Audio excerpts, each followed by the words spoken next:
Kumusta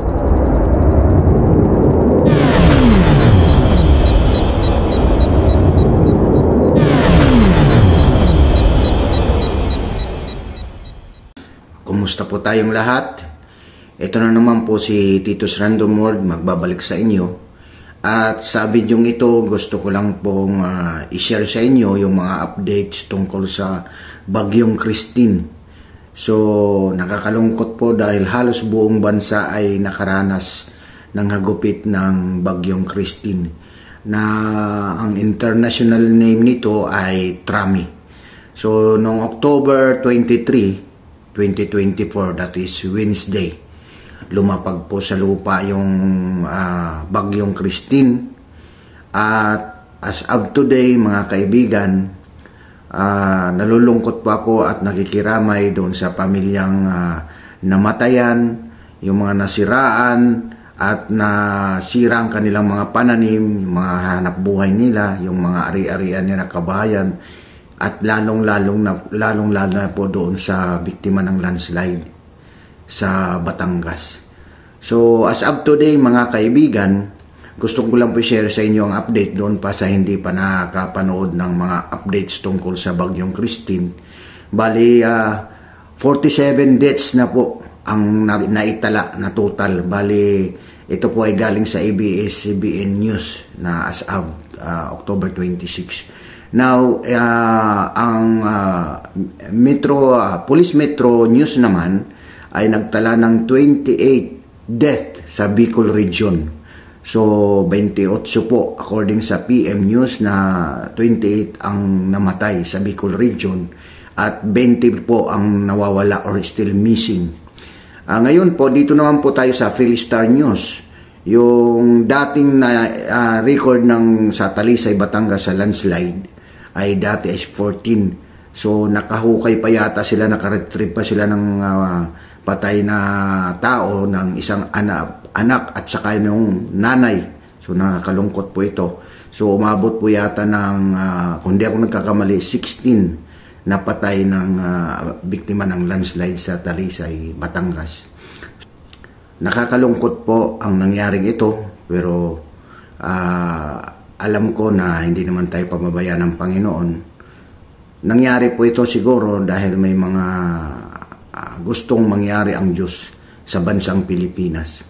Ang nakakalungkot lang dito dahil ang natatamaan lagi ay ang mga mamayang Pilipino, ng mga inosente at mahihirap na Pilipino.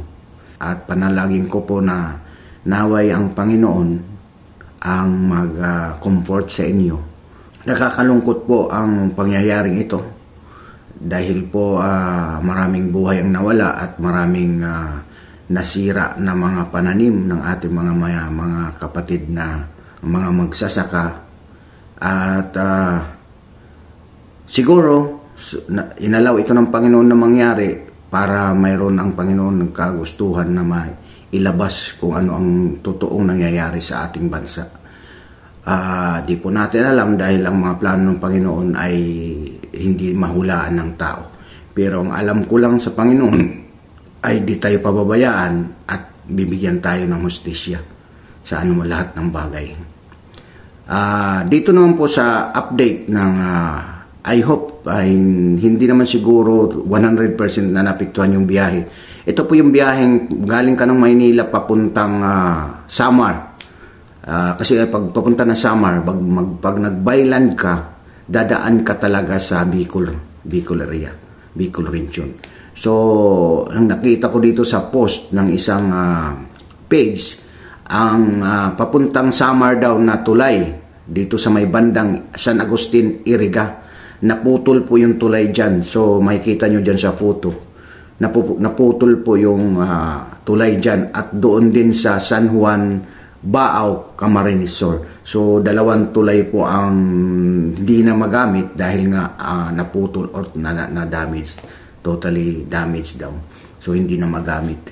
So nakakalungkot po ito at sana po sa panahon na ito ay mayroon na ginagawang aksyon ang ating gobyerno sa pagtulong dito sa mga taong naapektuhan, lalo na diyan sa Bicol region.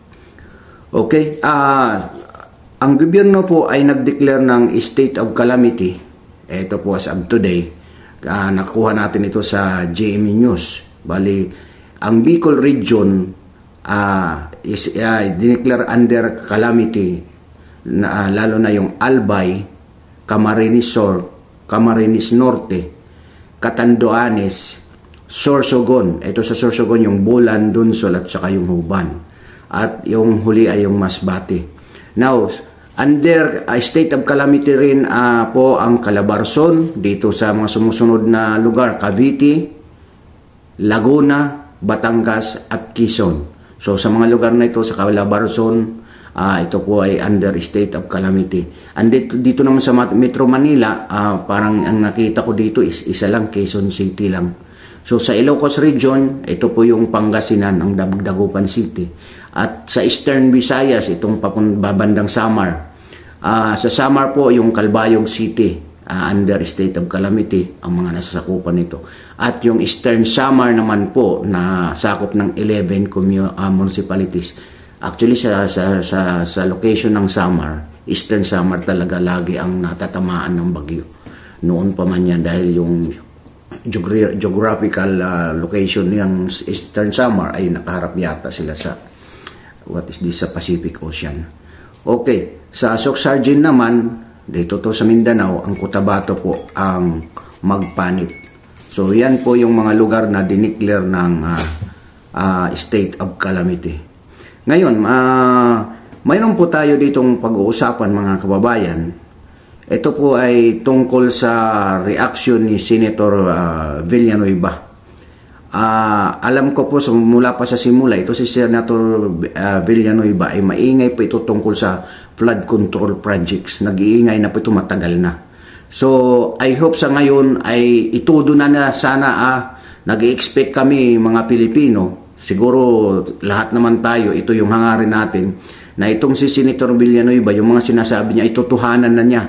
Dahil nga nagkaroon ng interview sa kanya na sinabi niya na ito, ang flood control, magkakaroon daw siya ng mga aksyon o na para busisiin ang mga budget ng flood control project sa Bicol. Mabilis na tumaas ang baha sa malaking bahagi ng Bicol Region dulot ng bagyong Christine. Nalubog ang mga taniman, maraming nasirang mga ari-arian at mga nawalang buhay. Sa tindi ng iniwang pinsala ng bagyo, ang tanong ngayon, saan napunta ang pondo ng gobyerno para maiwasan ang pagbaha sa Bicol Region? Yan ang gustong malaman ni Senator Joel Villanueva. Ayon sa senador, nasa 61 billion pesos ang ibinigay na pondo sa Bicol Region para sa flood control program. Taliwas sa kumakalat umanong 9 na bilyong piso lang ang inilaang budget dito ng pamahalaan. Hindi po totoo yun kasi in 2023 sa DPWH alone 29.4 billion ang budget. This year, for Bicol Region 2024, ang budget for flood control ng DPWH ay 31.9 billion. So 2023 and 2024, meron kang 61.42 billion na budget for flood control in Bicol Region alone. So ito dapat tignan nating mabuti sa budget deliberation kung saan ba talaga napupunta to, may impact ba. Very concerning yung na hindi lang, I mean all parts of the country are now affected, no? Parang makikita natin doon klarong-klaro na hindi na po uubre yung mga band-aid solution. Pinalaga naman niya ni Ako Bicol Party List Representative Zaldico. Okay, eto maganda to Kasi para ito nga sinasabi ko sa inyo, nangyayari ang lahat dahil may mga plano ang Panginoon. Dahil kung ang tao lang ang mag-iingay sa gobyerno, alam mo, kahit pa tayo lumuha ng dugo, walang nakikinig sa atin. Alam nyo yan, katotohanan. Walang nangyayari dahil pag tayo lang. Pero eto, Panginoon na nag-intervene. Nakialam ng Panginoon. At eto, sana itong sinasabi ni Senator Villanueva na busisiin niya. Kasi isipin mo, 61 billion pesos yung flood control project na na-release pala sa Bicol Regions. Okay? At ito naman, ito nung magaling na ito yung sinasabi ni BP Sara na isa sa 2 tao na mahahawak lang ng budget ng Pilipinas. Eto si Saldico, Congressman Saldico ng Ako Bicol Party List. Maniniwala ba kayo rito na pinakamaliit daw na budget ang na-allocate sa Bicol? Naniniwala ba kayo sa taong ito na sobrang napakasinungaling? Gusto ko lang po mag-comment dito sa pronouncement ni Bongbong Marcos, ni PBBM, during sa bagyo ng Christine. Okay, tinanong kasi siya, ano mo na sabi niya? Ang sabi ng ating matalinong Pangulo, ito yung sagot niya tungkol sa bagyong Christine, kung ano daw ang gagawin nila. Ito yung sinabi niya, there is nothing we can do except wait for it to pass. So, tatagalogin natin ang sinabi niya. Wala daw tayong magagawa kundi hintahin natin na dumaan yung bagyong Christine. Alam niyo mga kaibigan, mga kababayan, dito ako nagsasabi, naalala na yung tungkol sa panahon ni Pangulong Duterte. Parating pa lang ang bagyo, nagkakaroon na siya ng meeting sa lahat ng ahensya bago pa lang dumating ang bagyo. May advance plan na siya para sa bagyo na darating. So, itong kay Pangulong Marcos, baliktad sa kanya. Alam mong ginawa niya? Hintayin muna natin dumaan yung bagyo. I think ito sinabi niya during sa meeting nila ng after na 24 yata o na pagkatapos ng lumapag yung bagyo dito sa Bicol, naglandfall. So, ang akin dito concern is that bakit sasabihin nila na antayin pa natin na muna na dumaan ang bagyo. So, ibig sabihin na nagpapatunay lang ito na wala siyang ginawang kahandaan sa bagyo. Kasi dito sa pronouncement na ito, mga kababayan, nakakagigil na nakakainis eh. Dahil ganito palang pag-iisip ng mga leader natin sa ating bansa, na kung i-compare natin kay Pangulong Duterte, bago pa lang na ano pa lang yung bagyo, parating pa lang, marami ng mga plano ang ginagawa, mga contingency plans. Kumbaga, kung kailan dumating ang bagyo, saka pa lang nagpaplano. Ito na interview siya dito nagpaplano sila manghiram ng mga rubber boat sa Mindanao. Bakit hindi mo na lang aminin? Humiram ka na lang sa Davao City. Kompleto sila doon ng rescue mga rubber boat So sa Mindanao pa, di ba? Kung kailan may bagyo na, saka lang mag-iisip na manghihiram tayo sa Mindanao. Ito pa yung napanood ko na na parang may problema daw. We have problem about the budget. Walang hiya, Mr. President. Namumblema kayo sa budget samantala sa ayuda. Galante si pinsan mo, si Tambaloslos, galante, mamigay ng ayuda. Na parang akala mo may programa sa Wawawin kung mamigay ng ayuda doon sa mga lugar na hindi kailangan. Naalala ko noon, may bagyo sa Manila pero nagpunta siya ng Davao, doon siya namigay ng ayuda. So enough yung pundo ninyo na namimigay kayo ng ayuda kung saan-saan. Ang laki ng pundo nyo sa ayuda, tapos sasabihin nyo ngayon kulang. At saka ito pong nakakainis ito. During ng bagyo, dapat mayroon na kayong ginawang aksyon. Mga kababayan, I hope nararamdaman nyo yung sitwasyon ngayon sa ating bansa na ito ay hindi na nakakatuwa sa mga ordinaryong Pilipino na ganito ang maririnig natin sa ating gobyerno. So, I hope dito sa video na ito mga kaibigan, nagkaroon kayo ng mga konting update tungkol sa bagyong Christine. Pasalamat tayo sa Office of the Vice President dahil maaga sila nakapag-deploy ng relief operation sa Bicol region. Okay? So, makita nyo naman sa news na nagpadala agad ng 4-wing van na puno ng mga relief goods papuntang Bicol.